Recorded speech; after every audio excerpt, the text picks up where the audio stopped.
Thank you for listening to Depictions Media Radio.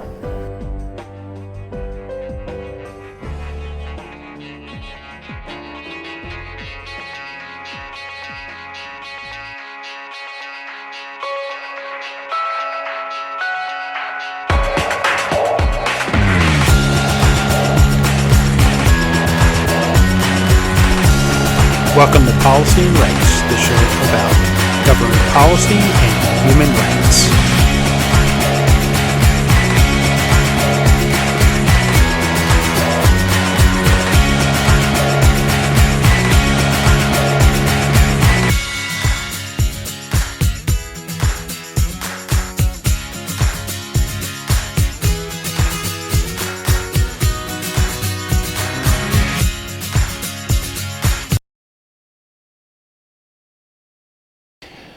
And welcome back to Depictions Media Radio. I'm your host, Michael Clogs. We have reports from the United Nations, and one of the most important things that is going to be reported on, we're going to hear from the UN Security Council as they re-adopt the resolution for cross-border support into Syria.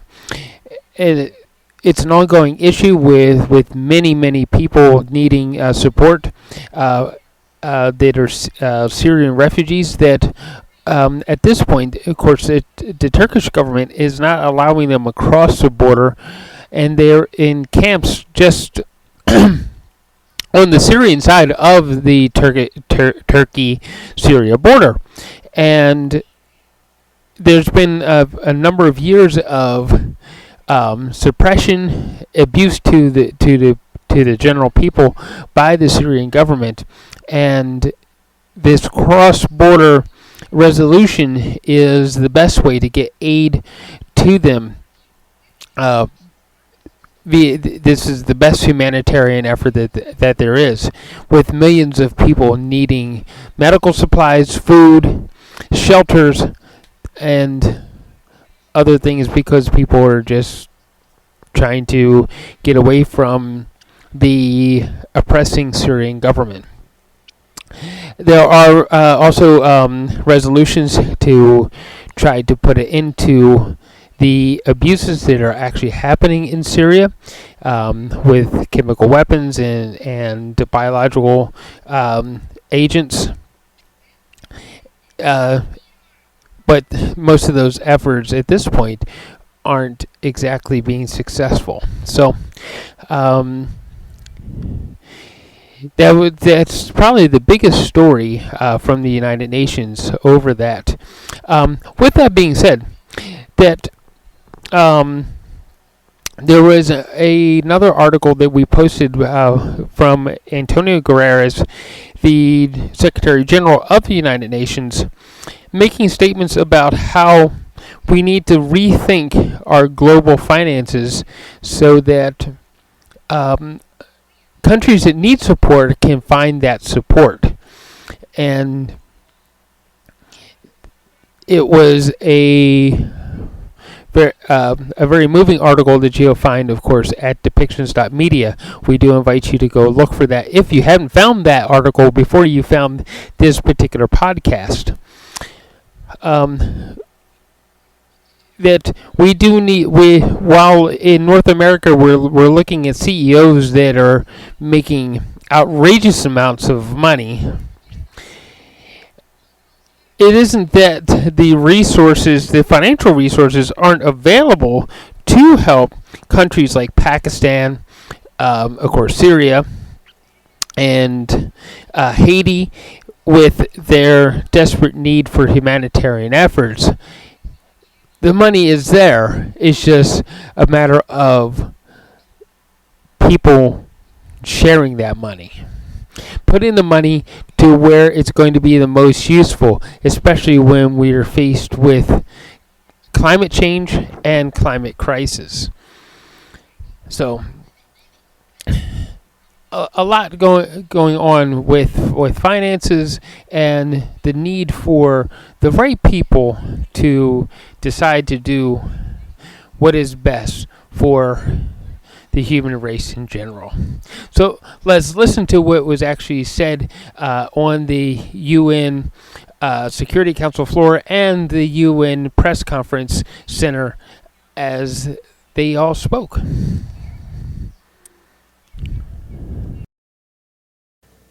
The 9,237th meeting of the Security Council is called to order. The provisional agenda for this meeting is the situation in the Middle East. The agenda is adopted.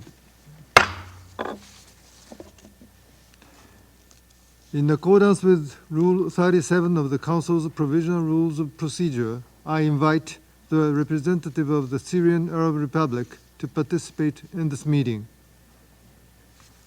It is so decided.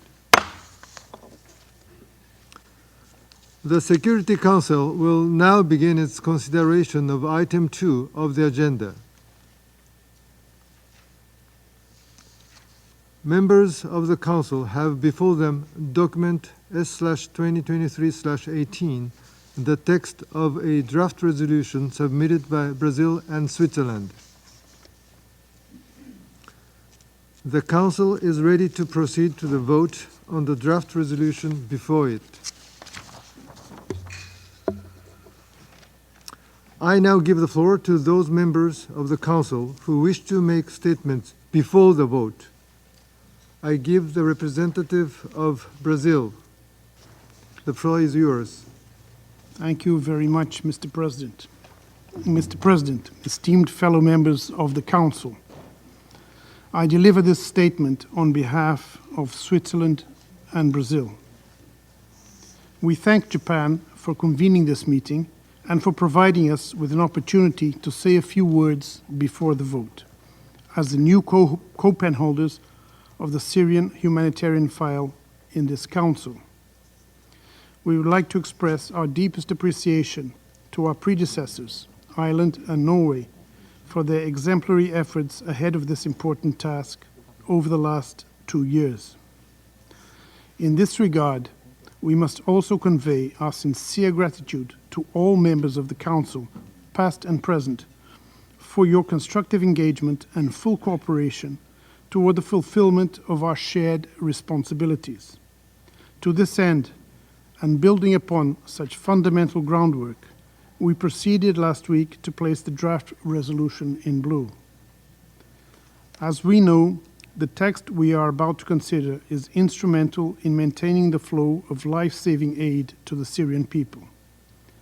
It ensures the continuation of crucial humanitarian work to address urgent needs under the auspices of the United Nations and in full accordance with all relevant provisions. The draft resolution before us confirms the extension of the border crossing at Bab al-Hawa for an additional 6 months until 10 July 2023, in accordance with operational paragraph 2 of Resolution 2642, and requests the Secretary-General to provide a special report on the humanitarian needs in Syria no later than 10 June 2023. The current mandate expires tomorrow. By confirming its extension today, the Council can send a strong signal of support for the Syrian people and for all humanitarian actors, particularly the United Nations, its agencies and partners who work tirelessly to assist them. Mr. President, esteemed members of the Council, Brazil and Switzerland look forward to working together as we set out in this new year to contribute to the best of our abilities to the advancement of the Syrian humanitarian file in a spirit of transparency and inclusiveness. We hope to be able to continue to count on your steadfast support going forward. We commend this draft resolution to this Council and we ask all members to support it. I thank you, Mr. President. I thank the representative of Brazil for their statement. Now I give the floor to the representative of Ecuador. Mr. President, thank you for convening this meeting and for giving me the floor. I am making this statement before the vote on behalf of the E10 in Ecuador's capacity as coordinator for the month of January. We remain concerned by the deterioration humanitarian situation in Syria, and we believe that rapid, unimpeded, and sustainable humanitarian access is needed. The needs of the affected population have to be at the center of our work. The E10 reiterates its appreciation for the manner in which, in July 2022, delegations rallied to adopt Resolution 2642 and work together to achieve a compromise text. Today, we are here to confirm an additional 6 months extension as required in the second operative paragraph of the same resolution. It allows, Mr. President, for the much-needed delivery of humanitarian assistance to be continued under close coordination and monitoring of the United Nations and in line with humanitarian principles of independence, impartiality, neutrality, and humanity. We appreciate the role played by the campaign holder, Ireland and Norway, in the last 2 years, and have full confidence in Brazil and Switzerland as the new pen holders on the Syria humanitarian file. The E10 looks forward to the full and effective implementation of the resolution, including the cross-border mechanism to address the dire and urgent needs of the Syrian people, and reiterates the need for the Council to also take into account the necessity of more certainty and predictability for the humanitarian organizations. I reiterate that the E10's commitment remains to address the humanitarian needs of the Syrian people. Thank you. I thank the representative of Ecuador for their statement. I shall put the draft resolution to the vote now. Will those in favor of the draft resolution contained in document S/2023/18 please raise their hand.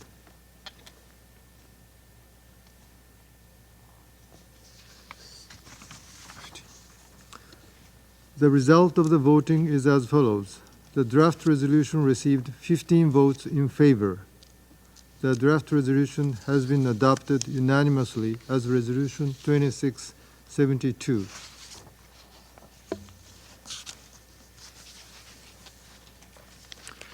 I now give the floor to those members of the Council who wish to make statements after the vote. I give the floor to the representative of Switzerland. Thank you very much, Mr. President. I deliver this statement on behalf of Brazil and Switzerland as co-pen holders of the Syrian humanitarian file. We welcome today's unanimous adoption by the Security Council of Resolution 2672, confirming the continuation of the mandate for the humanitarian cross-border mechanisms into northwest Syria. It comes at a time when the 4.1 million people in need of assistance in northwest Syria are facing harsh winter conditions. Let me therefore warmly thank all the Council members for their support. This resolution allows humanitarian actors, particularly the United Nations and its agencies, to continue to reach those in need in a coordinated and carefully monitored manner. It extends this crucial lifeline to the civilian population in northwest Syria, whose needs are greater than ever, and allows humanitarian actors to continue providing both life-saving and early recovery assistance at scale. Rapid, unimpeded, and sustainable access is needed. We call on all parties to facilitate the delivery of humanitarian aid. We again express our particular gratitude to the previous co-pen holders, Ireland and Norway, for their tireless work on this file over the past 2 years and for their diligent engagement leading the path to today's adoption. We also note with satisfaction the continued and united support by the elected members of the Council as we pass the baton from 2022 to 2023. Finally, it remains clear that a political solution to the conflict in line with the Security Council Resolution 2254 must be found to improve the overall living conditions in Syria. In our role as co-pen holders with Brazil, we are guided by the humanitarian needs of the Syrian population and the universal principles represented by the UN, its agencies and its partners. Today's adoption is an important step to ensure that crucial life-saving aid continues to reach those in need. We will work in the spirit of shared responsibility with all Council members and engage with partners on the ground towards that objective in the future. Thank you, Mr. President. I thank the representative of Switzerland for their statement. Now I give the floor to the representative of United Arab Emirates. Mr. President, allow me at the outset to align ourselves with the statement delivered by Ecuador on behalf of the 10 elected members of the Council. My delegation also welcomes the adoption of the resolution for the cross-border mechanism for an extra 6 months unanimously. We also thank the co-pen holders of the Syrian humanitarian file for their tireless efforts to adopt the resolution without delay. And we highly value the efforts of the members as well as placing the needs of the Syrian people before any political considerations. Mr. President, the UAE has voted in favor of this resolution given the importance of this mechanism in alleviating the suffering of the Syrian people who are facing a deteriorating situation.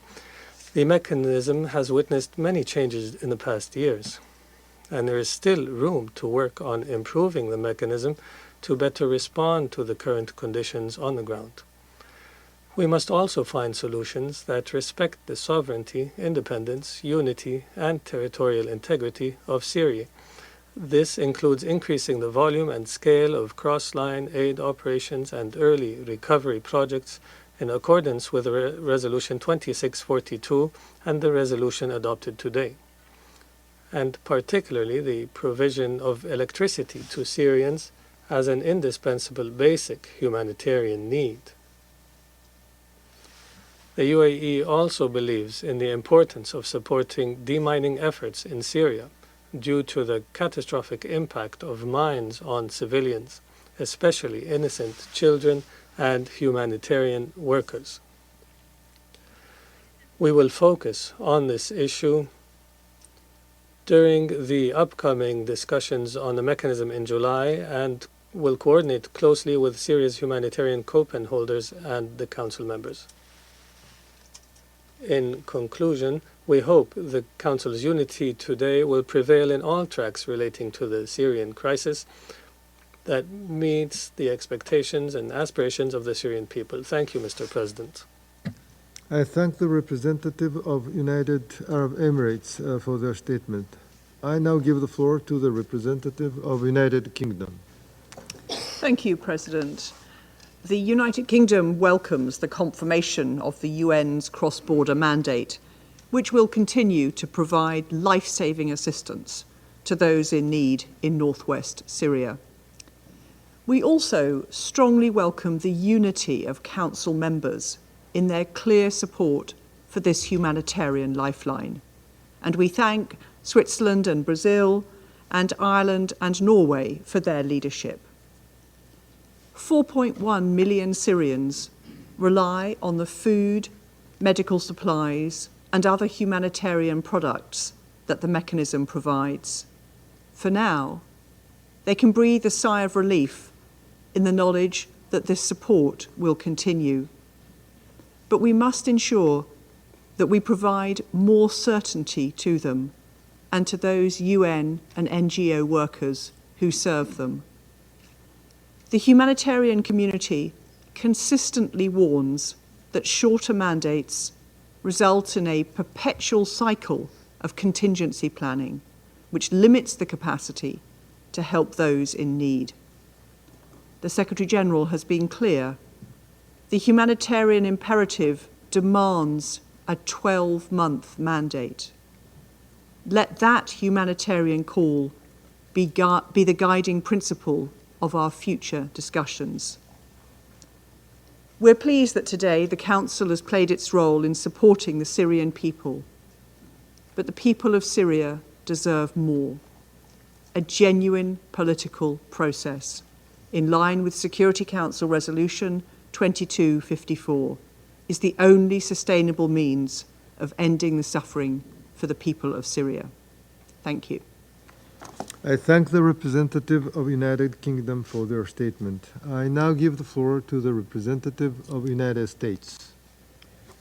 Thank you, Mr. President. And as this is my first meeting of the Council this year, I would like to welcome Japan as President and also welcome all of the new members of the Council. The United States welcomes the unanimous adoption of this resolution on the cross-border humanitarian assistance delivery mechanism. We applaud Brazil and Switzerland, as well as Ireland and Norway, for their persistent efforts to make this possible. I also want to extend my heartfelt thanks to the UN officials and aid workers for all they do, day in and day out, to fully implement this resolution and address the dire needs on the ground. Today, in extending the cross-border mechanism, we have ensured that food, water, shelter, and other critical humanitarian assistance will continue to reach the Syrian people. We have ensured that shipments of medical equipment and treatments will not be cut off from a country facing a horrific cholera outbreak. And we have ensured that the humanitarian workers I met with during my 2 trips to the Bab al-Hawa border crossing will continue to do their heroic work. Today's vote allows the Syrian people to breathe a sigh of relief. But while this lifeline will continue to operate, so much more could have been done, and so much more still needs to be done. Colleagues, in July of last year, this Council was unable to extend this mandate for a straightforward 12 months. As a result, it has been harder and more costly for aid workers to procure, hire, and plan. And it has hindered the selection and implementation of early recovery projects, which some critics of this mechanism claim to want. A 12-month extension is needed for the UN, and it is needed for our humanitarian partners and for recipients. So while it is important that this Council came together today, let's be honest with ourselves. This resolution represents the bare minimum. In fact, renewing this resolution should never have been a subject of debate. The debate we need to have is how to strengthen the mechanism to reach more people with more assistance. In the coming months, we must show the Syrian people that we will continue to put their humanity first, that we will do everything in our power to increase predictable access to those in need. Because right now, needs across all of Syria, from the northwest to the northeast in all 14 governorates of Syria, are greater than they've ever been. The UN has stated that 15.3 million people will need assistance in 2023. That's a 5% increase from last year. The vast majority of those in need are women and children. If we're going to meet this moment, we must back up our words with action, and more specifically with adequate funding. And that's why we have long called on the international community to provide generous support to the Syrian humanitarian appeal for the Syrian people. Yet the UN response plans for vulnerable people inside Syria and Syrian refugees in their host communities are badly underfunded. We encourage those countries that criticize this lack of funding to step up and help ease the suffering of the Syrian people. For our part, the United States is proud to be the leading donor to both response plans. Even as humanitarian needs around the world have spiked, our commitment to the Syrian people is unwavering. Still, we know the Syrian people will not be able to enjoy full peace, security, and dignity that they deserve until this conflict is over. And to that end, we call for an immediate nationwide ceasefire and meaningful engagement in an inclusive political process in line with Security Council Resolution 2254. The United States will not support Assad regime-led reconstruction until there is lasting progress on a political solution to the conflict. We once again urge the Assad regime to do what is necessary after so many years and after so much violence to end this brutal war and work toward a just and sustainable peace. Thank you, Mr. President. I thank the representative of the United States for their statement. I now give the floor to the representative of France. Mr. President, the renewal of the cross-border humanitarian mechanism was indispensable because this remains a vital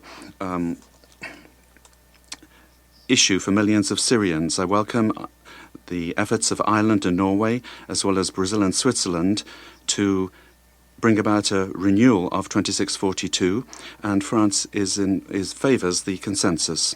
Nevertheless, the humanitarian actors could have used 12 months and an opening up of a second border point in order to ensure a more satisfactory delivery of humanitarian aid to the population, guaranteeing unhindered access for effective aid to the population. The needs in Syria remain immense and the situation continues to worsen. This Council must face up to its responsibilities. France remains mobilized. Our position is that of our European partners. It's very clear. We will continue our support according to the needs of the Syrian population. We would also recall that any development in France's position and the EU position with regard to normalization, reconstruction and lifting of sanctions depends upon the commitment of the regime to a credible and inclusive political process in accordance with Resolution 2254 adopted unanimously by this Council. Thank you. I thank the representative of France for their statement. Now I give the floor to the representative of China. Mr. President, China voted in favor of the draft resolution of the Security Council on extending the authorization for cross-border humanitarian assistance to Syria. We welcome the efforts thereon by Brazil and Switzerland as co-pen holders, as well as the previous efforts by Norway and Ireland. At the same time, we hope that the Security Council and the relevant UN agencies will seize the opportunity of the extension to comprehensively sum up the experience and shortcomings in the implementation of the resolution in the past 6 months, so as to ensure its full and effective implementation in the future and make greater contributions to continuously improving the humanitarian situation of all Syrians. First, the sovereignty of Syria and the ownership of the Syrian government must be fully respected. Cross-border assistance is a temporary arrangement made under special circumstances and should ultimately transition in an orderly manner to cross-line assistance so that the latter will become the main channel for humanitarian assistance to Syria. To this end, the frequency and the size of convoys of cross-line assistance in northwest Syria must be significantly increased, and cross-line assistance to the Rukban refugee camp should resume as early as possible. All parties should ensure adequate supplies and funding for cross-line assistance. Step up coordination with all relevant parties, in particular the parties in de facto control of northwest Syria, so as to effectively improve the access environment for cross-line assistance. Second, vigorous efforts must be made for quality and efficiency gains in early recovery projects. At present, the overall funding for early recovery projects needs to be improved. Early recovery projects in different sectors are seeing mixed progress, and there are major differences in project implementation among different regions. China urges all donors to put the well-being of all Syrians first and promptly and properly resolve the aforementioned problems. The removal of explosive remnants of war is important to restoring the normal work and life of the Syrian people and should be included in the scope of early recovery as early as possible. Third, unilateral sanctions impede humanitarian access in Syria, restrict its access to humanitarian resources, and run counter to the efforts by the Council and the international community to improve humanitarian access in and increase humanitarian resources for Syria. The Secretary-General's report also points out that unilateral sanctions inhibit the humanitarian agencies from procuring supplies and dispersing funds. China once again urges the relevant countries to immediately and fully lift the unilateral sanctions on Syria. Thank you, Mr. President.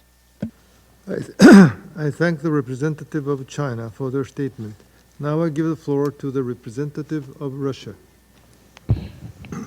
Mr. President, the Russian delegation has taken the difficult decision to support the adoption of a resolution which extends until 10 July this year the United Nations mandate for the use of the Bab al-Hawa crossing, through which humanitarian assistance flows from Turkey to a Syrian enclave that is inundated with terrorists. This, however, should not be viewed as a change in our principled position on the cross-border mechanism. There is no need to say that, as it currently stands, the resolution fails to reflect the aspirations of the Syrian people, who expect from the Security Council, in addition to effective humanitarian efforts, respect for Syria's territorial integrity and its sovereignty, not in words, but in deed. The maintenance of the cross-border mechanism, which encroaches upon the universally recognized norms of humanitarian assistance, in no way helps to advance this objective. Today's vote is a unique recognition of the previous pen holders, Norway and Ireland, a recognition for how they, this time, approached the vote on this resolution, and an advanced gesture for the new pen holders of the Syrian humanitarian dossier at the Security Council, the delegations of Brazil and Switzerland. We trust that they will justify this and that they will demonstrate a genuinely apolitical and objective approach to addressing the thorny issues that have arisen and continue to be compounded in Syria. To that end, there are 6 months and useful mechanisms, including 3 rounds of the informal interactive dialogue and the report of the UN country team in Syria on adverse impact of the illegitimate unilateral sanctions, which needs to be submitted to the Security Council in full.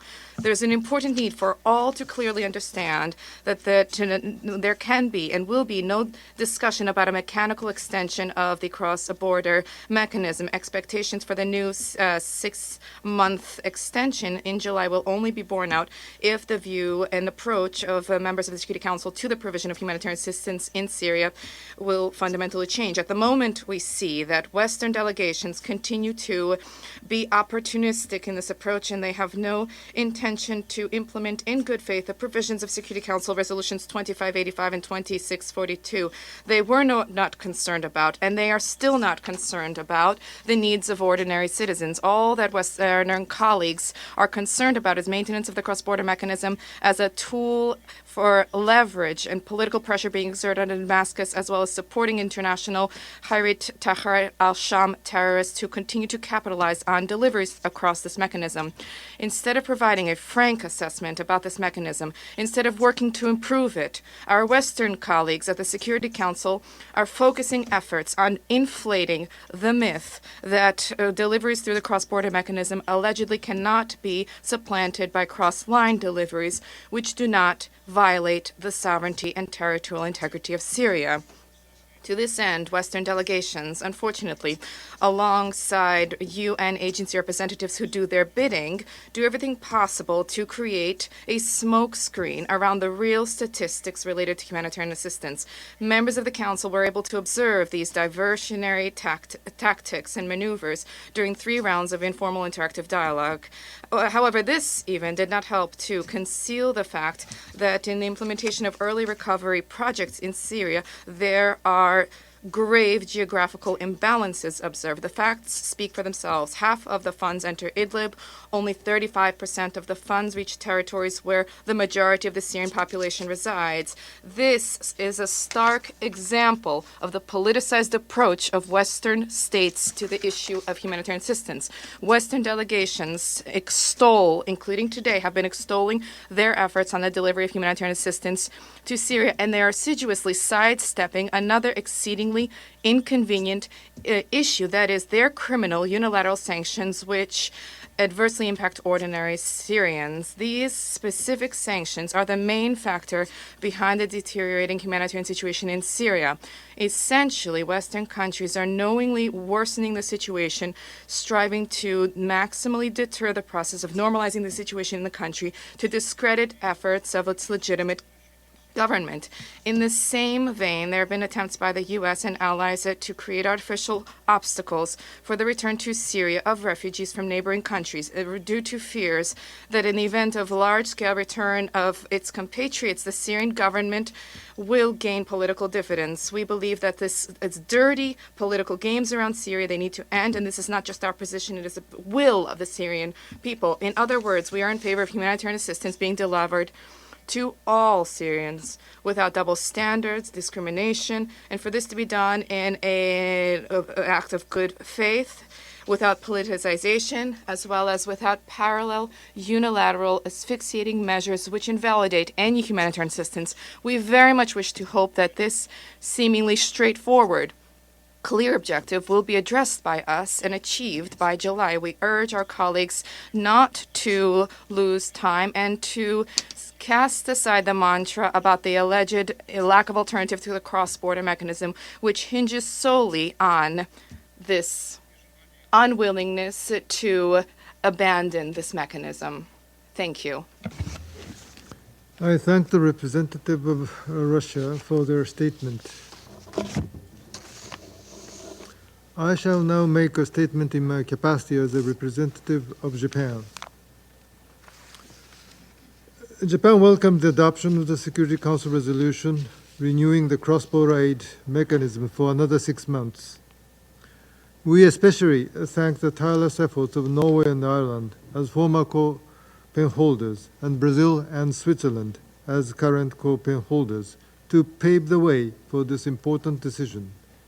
E10 unity remains crucial on this issue, and we stand behind this resolution.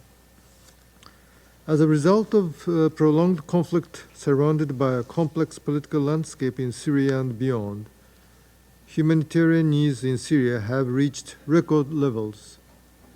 Based on the special report of the Secretary-General, an estimated 15.3 million people across Syria this year will desperately rely on life-saving assistance, such as food, water, shelter, education, and vital medical supplies.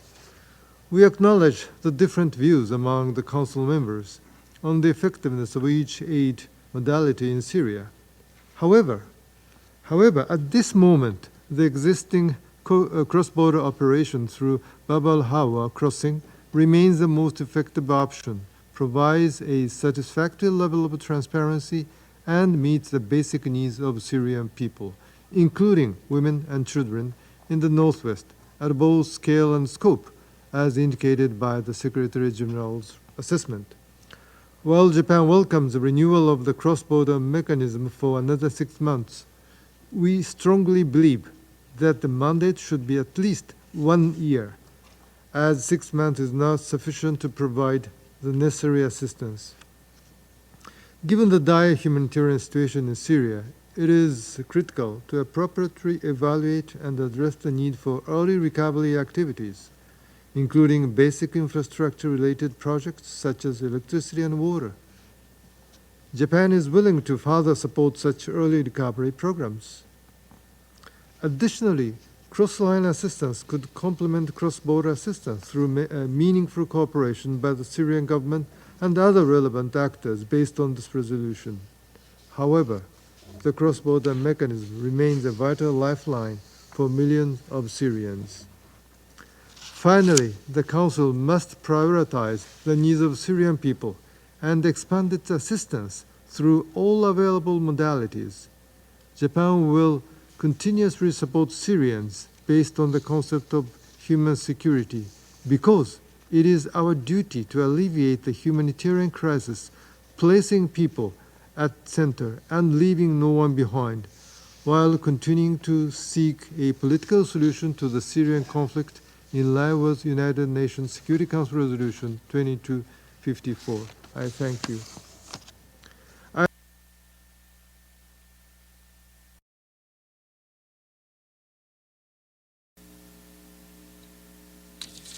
All right. Good afternoon. The Secretary General is right now on his way back to New York, where he'll land later this afternoon, early this evening. Before this morning, he co-hosted the International Conference on Climate Resilient Pakistan, along with the Prime Minister of Pakistan, Shehbaz Sharif. In his remarks during the opening session, the Secretary General called on the international community to match the heroic response of the people of Pakistan with its own efforts and massive investments to strengthen their communities for the future. During a press encounter with the Prime Minister, the Secretary General said that support for Pakistan should happen in three fundamental ways: with massive investments to rebuild homes and infrastructure, to jumpstart jobs in agriculture, and to ensure access to technology and knowledge to withstand future disasters. He also renewed his call for climate action and reform of the global financial system. The conference, in fact, just wrapped up a few minutes ago, and we will be sharing with you by email the co-chair's summary with more details on the pledges made today. During the conference, delegations recalled their assistance to the immediate relief efforts and affirmed their support to the people of Pakistan for a resilient recovery, rehabilitation, and reconstruction. Delegations expressed their solidarity and announced commitments of financial support to the realization of the objectives and priorities outlined in the 4RF, as well as the ongoing humanitarian efforts. Taken as a whole, these commitments total more than $9 billion from both bilateral and multilateral partners, and for a first time in a multilateral settings, developing countries pledged more than half of the amount needed to support Pakistan's resilient recovery, rehabilitation, and reconstruction framework. Further announcements for in-kind support were made by a number of delegations. Turning to Brazil, during his press encounter today in Geneva, the Secretary General said he was shocked by the images he had seen on television yesterday coming out of Brasilia, but he emphasized that he trusts Brazil and Brazilian institutions. The Secretary General said he is absolutely convinced that Brazil will deal with this situation with adequate accountability and that the democratic functioning of Brazil will move on. He added that he is totally confident that Brazil will be at the level necessary to deal with this crisis. As you have seen yesterday evening in a tweet, he also condemned the assault on the democratic institutions of Brazil, stressing that the will of the Brazilian people and the country's institutions must be respected. In a statement, the UN team on the ground also condemned any attack of this nature and called on authorities to prioritize restoring order and upholding democracy and the rule of law. I have a statement on Sudan. The Secretary General welcomes the launch of the final phase in the political process towards restoring a civilian-led transition in Sudan. This step builds on the progress achieved on the signing of the political framework agreed on December 5th, 2022, marks an important step forward towards realizing the aspirations of the Sudanese people for democracy, peace, and sustainable development. The United Nations, through the trilateral mechanism comprised of the UN Integrated Assistance Mission in Sudan, the African Union, and the Intergovernmental Authority on Development, otherwise known as IGAD, remains committed to supporting the progress and to help secure a final political agreement over the coming weeks. To ensure a lasting settlement, the Secretary General underscores the importance of including the broadest array of Sudanese stakeholders, including women, youth, and civil society. He also urges key stakeholders which did not sign the December 5th agreement to join the political process. Finally, he stressed the importance of strong, coordinated international support to the political process under the framework of the trilateral mechanism. Just heading south to South Sudan, as intercommunal conflict persists in the greater Jonglei area, the UN mission there, otherwise known as UNMISS, said today it is continuing its effort to help restore calm and assist displaced people. Peacekeepers have also begun constructing a 115-kilometer road connecting the towns of Pibor and Labrab in Greater Jonglei, which is expected to be ready by April. The mission confirms that upon completion, this latest effort will lead to some 420 kilometers of new or fully rehabilitated roadways that connect several key towns and villages and will mandate implementation in the work of humanitarian partners by improving access to areas, including during the rainy season. You will have seen a couple of hours ago, we issued a statement on Syria following the Security Council's unanimous vote this morning on the cross-border resolution. The Secretary-General takes note of today's decision by the Council to confirm the extension of its authorization of the UN cross-border humanitarian operation, which remains an indispensable lifeline for 4.1 million people in northwest Syria. The decision to confirm the extension of that authorization for an additional 6 months comes as humanitarian needs have reached the highest level since the start of the conflict in 2011, with people in Syria grappling with harsh winter and a cholera outbreak. The UN is committed to pursuing all avenues to provide aid and protection through the safest and most direct and efficient routes. Humanitarian access across Syria, including through cross-border and cross-line operations, must be expanded and humanitarian activities be broadened through investment in early recovery projects. The Secretary-General urges Security Council members and others to continue supporting humanitarian partners' efforts to deliver assistance to those who need it throughout Syria. Also in Syria and related to humanitarian aid, yesterday a UN interagency cross-line convoy of 18 trucks carried nearly 600 metric tons of humanitarian supplies from Aleppo to Sarmada. These supplies included fuel, water, sanitation items, health kits, medicines, education, child protection, and dignity kits. This is the 10th cross-line convoy in line with the UN interagency operational plan developed after the adoption of Resolution 2585 in July of 2021, and the 5th since the adoption of the Resolution 2642 in July of last year. Our colleagues say that humanitarian conditions continue to deteriorate in the Northwest due to the ongoing hostilities and a worsening economic crisis. Some 80% of 4.1 million people rely on aid to meet their most basic needs are women and children. While an important complement, the cross-line operation cannot substitute for the size and scope of the massive cross-border operation, which reaches 2.7 million Syrians every month with vital aid, including food and vaccines.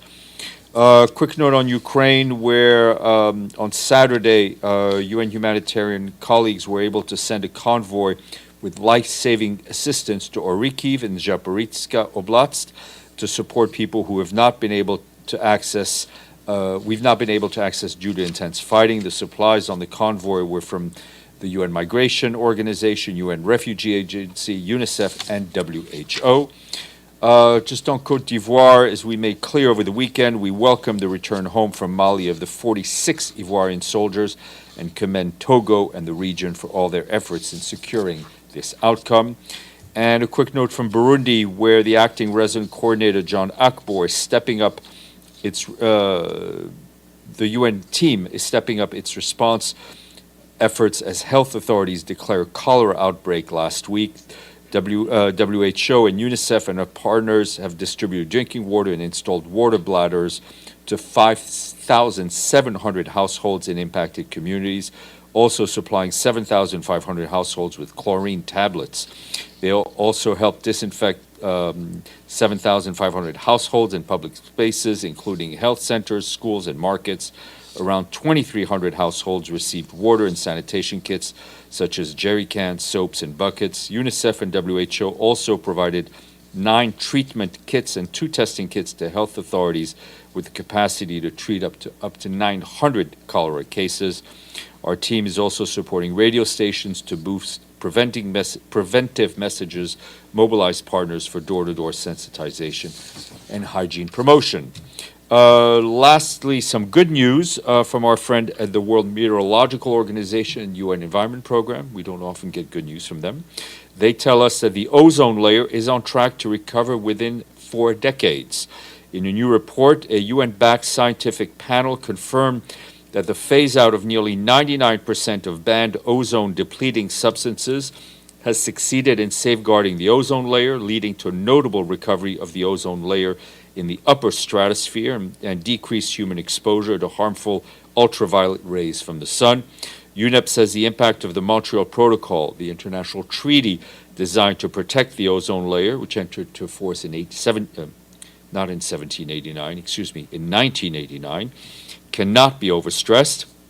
The panel also examined new technologies, such as geoengineering for the first time, and warned of the unintended impacts on the ozone layer caused by methods like stratospheric aerosol injection. Does anyone know what stratospheric aerosol injection is? Whoever does can ask a question, otherwise I'm leaving. All right, Edie, you can take a whack at it. I'm not Apparently taking. It's injecting gases in the stratosphere to try to cool the atmosphere. I'm glad there's some scientific experts sending you whatever. A follow-up on that. Does the Secretary-General have any reaction to that report? Well, I think it shows what is achievable when the international community comes together, agrees on a treaty, and implements that treaty. The Montreal Protocol is a success story, and it should be an example to member states of what can be achieved when there is political will. Thanks. My question was actually about Iran and the government imposing new death sentences and executions. We cannot condemn enough the use of the death penalty. It is something that the Secretary-General has always spoken out against and will continue to speak out against wherever and whenever it is implemented. Michelle and then James. Thanks, Steph. Question on Afghanistan. Over the weekend, I believe the Central Bank of Afghanistan said that their bulk cash shipments into Afghanistan had been stopped by the UN, or I don't know by who, but they just said bulk cash shipments had been stopped. Is that accurate? I'm not aware of the cash shipments having been stopped. As you know, we have been sending in cash into Afghanistan to ensure that all of our humanitarian programs are able to work. The cash is deposited into the central bank, excuse me, I'm so sorry. The cash is not brought. None of the cash brought into Afghanistan is deposited in the Central Bank of Afghanistan, nor is it provided to the government for distribution to the UN. It is placed in designated UN accounts in a private bank for the sole use of the United Nations. So,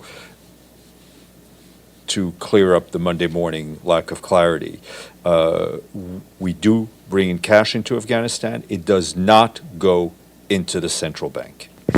And those shipments haven't stopped? I'm not aware that they have stopped. Okay, and just a quick follow-up on the vote this morning. Did the Secretary-General speak with Ambassador Benzier at all ahead of the vote on Syria? I didn't see it on his call logs, so I don't know. But the SG was up early this morning, and got on a plane as soon as he got off as he finished the Pakistan conference. James.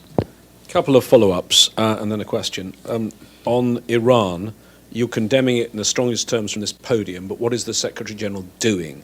Who is he speaking to in the Iranian leadership about this continual stream of executions almost daily? Well, I mean, the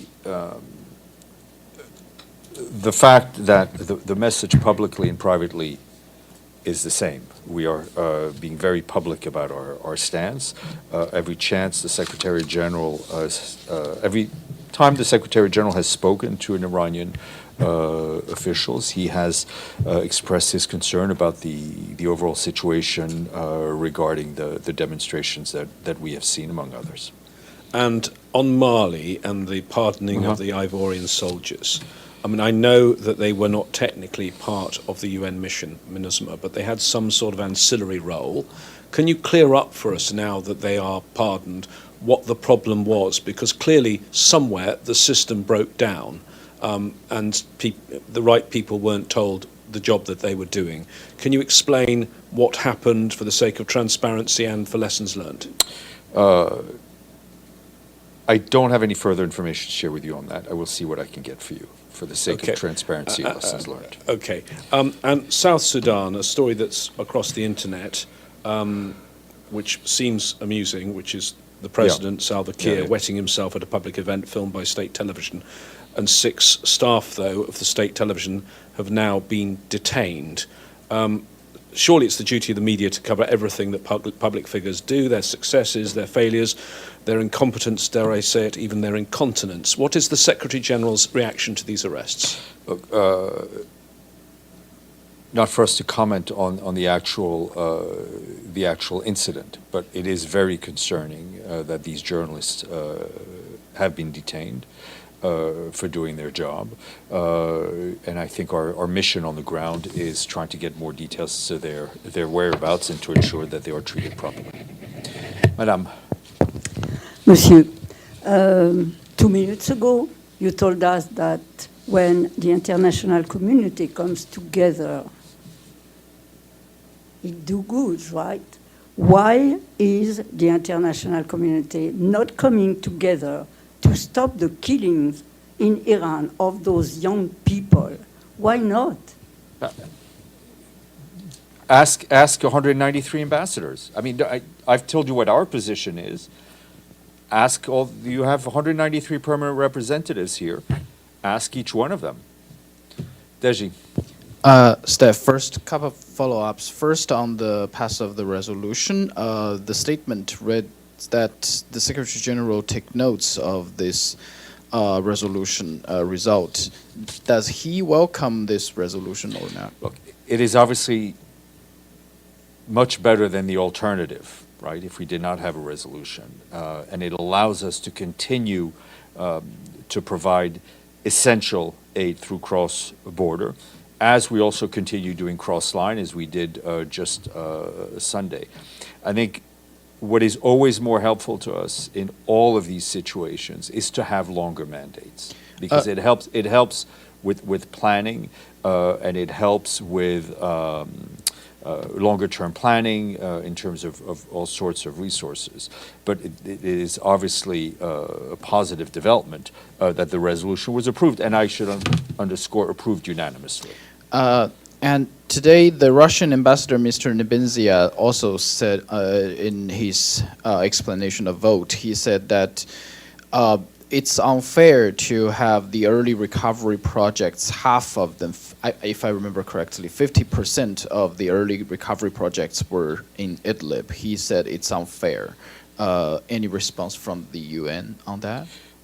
I have no particular comment. Obviously, how the recovery, the early recovery in Syria goes should be directed by the Syrian, in terms of the direction by the Syrian authorities. Now, this is now my question. Sorry. Sorry. What were the first 2 statements? Follow-ups. Sorry. Right. Okay. So my question is on the situation of Palestine, because I remember that the Secretary-General issued statement said everybody should step away from the provocation actions, right? But for the past weekend, the Israeli security minister, Mr. Ben-Gvir, who visited the holy site, Temple Mountain, ordered police to remove Palestinian flags from public spaces, and also the Israeli government revoked the travel permits of Palestinian foreign minister.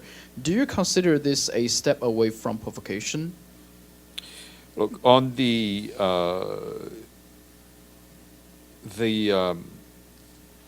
directive regarding the flag is something that is very concerning to us, and I think it would fall into the category of these decisions that do not help bringing Palestinians and Israelis closer. On the issue of the sanctions placed by the Israeli government, reportedly placed by the Israeli government on the foreign minister, we're speaking to our colleagues in Jerusalem to try to get a bit more clarity. Betul. Thank you, Steph. Just a quick follow-up on Michelle's question. The private bank you mentioned for the money to be deposited for humanitarian aid, is it based in Afghanistan? Yeah, I mean it's an Afghan bank. I mean we have to use a local bank where we have accounts for UN operations, and from there we're able to withdraw money and pay the staff and so on. Do you have any concerns that the Taliban regime might interfere in Well, I mean, that so bank, so the far private we've bank? been able to use this system without any interference that I know of, and the money goes into a bank like it would go into any other bank. But we're obviously following that money extremely closely. Gregory. Thank you, Stefan. Today, the Minister of Agriculture of Turkey said that during the function of a grain initiative, only 5.4% of Ukrainian grain were delivered to poor countries. So do you have any to comment? And the second one, please, how can you estimate the current situation of getting access of Russian food and fertilizer for export? And so maybe are there any plans for new contact between the UN and Russian representatives on this issue? Thank you. On your last point, our colleague Rebecca Greenspan and the Secretary-General and others are continuously focused on trying to remove barriers and impediments to the exports of Russian grain and fertilizer, which are not sanctioned. It involves a lot of parties, public sector, private sector. We are continuously pushing for progress in that regard. On the issue of where the grain is going, I would encourage you to take a look at the helpful updates that our colleagues in the Joint Operations Center, Coordination Center in Istanbul put out. It's a breakdown of where the ships go. I think what is also important to keep in mind are two things. One, often grain is going to one place to be milled and transformed into flour, which is then re-exported to other places a number of times in the developing world. We do not have visibility on the commercial transactions that happen once the grain leaves the ship. These are commercial transactions, right? We do not interfere with the commercial contracts placed between Ukrainian grain exporters and the importers and the shippers, right? But it is also important to note that the overall project has led to a decrease in global food prices at the wholesale level, which is helping people around the world. Okay, Paulina, welcome back. Thank you. All right. In terms of the General Assembly this week, tomorrow, 10th of January, member states will meet in the trusteeship for informal consultations on the high-level meeting on pandemic prevention, preparedness, and response. Then on Thursday, they will meet in informal consultations on the preparatory process leading up to the high-level meeting on tuberculosis. This is going to be part of the UNGA 2023. In terms of the president's schedule, you heard from him on 30th of December when the UN budget was adopted. appointed. He was working from his office last week. In terms of the meetings that he had, I'll highlight that he met with the 2023 Water Conference Sherpa, Henk Ovink. The topic obviously was water action. This weekend, he took part in an early celebration of the Lunar New Year at the Lincoln Center, at the Sing Suzu International Young Artists Festival, and the Philadelphia Orchestra. The president said that the diverse group of musicians embodies what it means to cross cultures and to build bridges among communities, and that there is no more important message for diplomacy today than those of connection, understanding, and appreciation. And then in terms of this week, there are two speeches that I'll highlight to you that might be of interest. On Wednesday, 11th of January, the president will deliver the keynote address to the Stockholm Environment Institute, and the focus will be on the risks, opportunities related to climate and governance as we begin 2023. And then on Thursday, 12th of January, he will address Columbia University's Model UN Conference and Exposition, and this is the first of several public appearances related to academics and academic institutions in the U.S. that the president will take part in.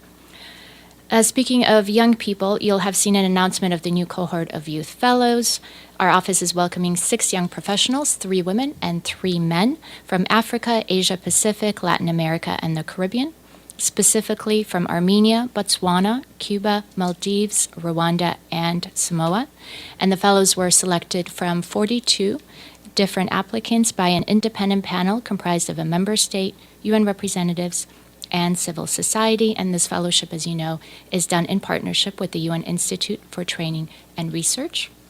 And then looking to next week, on Tuesday, 17th of January, President Koroshi will brief member states on his priorities for the resumed part of the 77th session. That will be at 10 a.m. in the trusteeship on Tuesday, the 17th. Then on Thursday, the 19th of January, President Koroshi and ECOSOC President Lacezera Stoeva will jointly brief on their priorities and plans.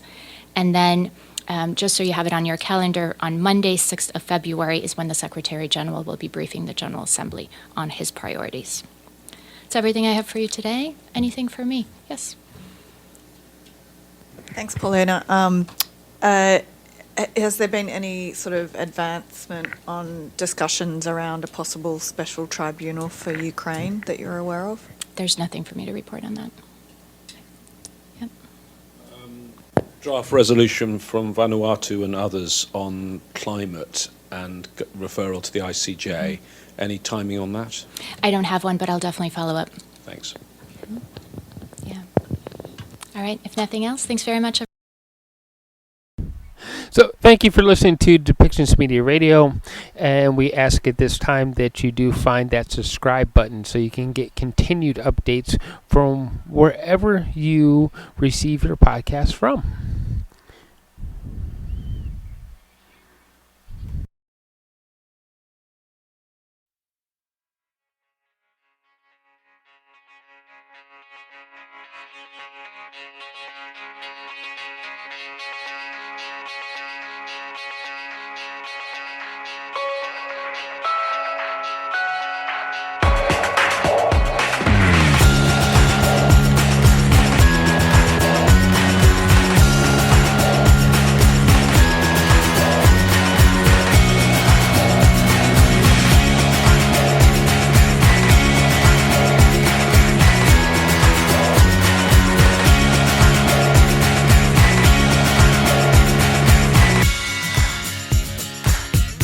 This show has been produced by Depictions Media. Please contact us at depictions.media for more information.